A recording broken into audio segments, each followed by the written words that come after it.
అద్దె భవనంలో నడుస్తున్న ప్రభుత్వ పాఠశాల అది. అందులో విద్యార్థులు ఆడుకోవడానికి కనీసం 100 గజాల స్థలం కూడా లేదు. అయినా విద్యార్థులు అకుంఠిత దీక్షతో ఆడి జాతీయ స్థాయి కబడ్డీ పోటీలకు ఎంపికయ్యారు. ఈ పాఠశాల నుంచే రాష్ట్ర జట్టు తరపున 3 విద్యార్థులు ప్రాతినిధ్యం వహిస్తున్నారు. 62వ జాతీయ స్థాయి పాఠశాల కబడ్డీ పోటీల్లో సత్తా చాటుతున్నారు.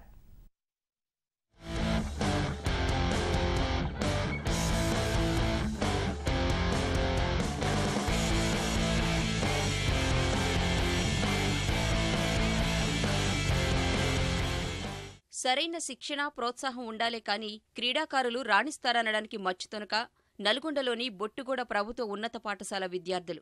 ఈ పాఠశాలలో 10వ తరగతి చదువుతున్న దుగ్గ్యాల సాయికిరణ్, మధు, 9వ తరగతి చదువుతున్న వంశీకృష్ణ కబడ్డీలో రాణిస్తున్నారు. వారు చదువుతున్న పాఠశాలలో కనీసం 100 గజాల ఆట స్థలం కూడా లేదు. కానీ వ్యాయామ ఉపాధ్యాయుడు గిరిబాబు సూచనలతో ప్రతిభ కనపరుస్తున్నారు. పాఠశాలకు 2 కిలోమీటర్ల దూరంలో ఉన్న నాగార్జున ప్రభుత్వ డిగ్రీ కళాశాల మైదానంలో విద్యార్థులకు వ్యాయామ ఉపాధ్యాయుడు కబడ్డీ ఆటలో శిక్షణ ఇచ్చారు. ప్రతిరోజు ఉదయం సాయంత్రం సాధన చేయించారు. కబడ్డీ ఆడటంలో మెళకువలు నేర్పించారు. వ్యాయామ ఉపాధ్యాయుని ప్రోత్సాహంతో కబడ్డీ క్రీడాకారులుగా తయారయ్యారు. 62వ జాతీయ స్థాయి పాఠశాల కబడ్డీ అండర్ 17 విభాగంలో రాష్ట్ర జట్టుకు ఈ పాఠశాల నుంచే 3 విద్యార్థులు ఎంపికయ్యారు. వారిలో ఒకరు జట్టుకు సారథ్యం వహిస్తున్నారు. నల్గొండలోని నాగార్జున ప్రభుత్వ డిగ్రీ కళాశాల మైదానంలో జరుగుతున్న పోటీల్లో సత్తా చాటుతున్నారు. మా అమ్మ నాన్న కూలి పని చేస్తారు. నేను చిన్నప్పుడు అక్కడే ఉండి 4వ తరగతి చదువుకున్నా. అక్కడ ఉంటే ఇప్పుడు చదువు పని చేసుకొని కూలి పని చేసుకోవాల్సి వచ్చింది. అలాగని నేను నల్గొండకి బొట్టుగూడ హై స్కూల్లో చదువుకోవాలని, హాస్టల్లో ఉండి చదువుకోవాలని వచ్చిన.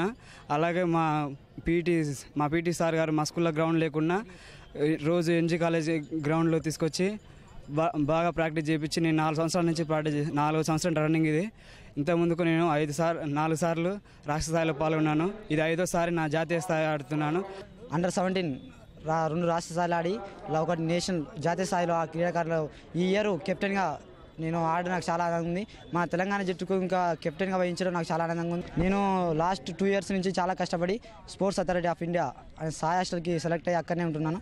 మ్యాక్సిమం నేను తెలంగాణ కోసం పోరాడి తెలంగాణ జట్టు కోసం ఎంతో కష్టపడతానని కోరుకుంటున్నాను. నల్గొండకు వచ్చి మా ఛత్రపతి శివాజీ కబడ్డీ స్పోర్ట్స్ క్లబ్లో మేము ప్రాక్టీస్ చేసుకుంటాం. మా గిరిబాబు సారు బొట్టుగూడ హై స్కూల్లో ఆయన ఆధ్వర్యంలో మేము కొంచెం నేర్చుకుంటున్నాం.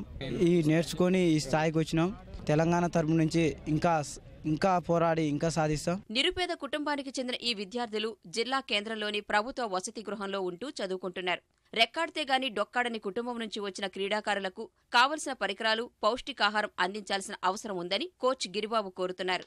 వ్యక్తిగతంగా నేను కబడ్డీ ప్లేయర్ని.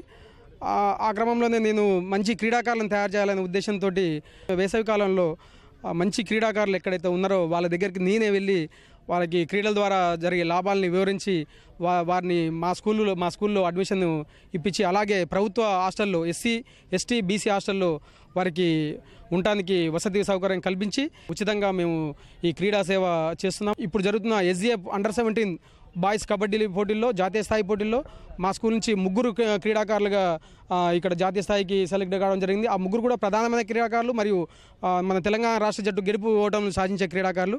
పేద క్రీడాకారులకు ప్రభుత్వం చేయూతనందిస్తే వారు మరింత రాణించి రాష్ట్రానికి, దేశానికి మంచి పేరు తెచ్చే అవకాశం ఉంటుందని పలువురు అభిప్రాయపడుతున్నారు.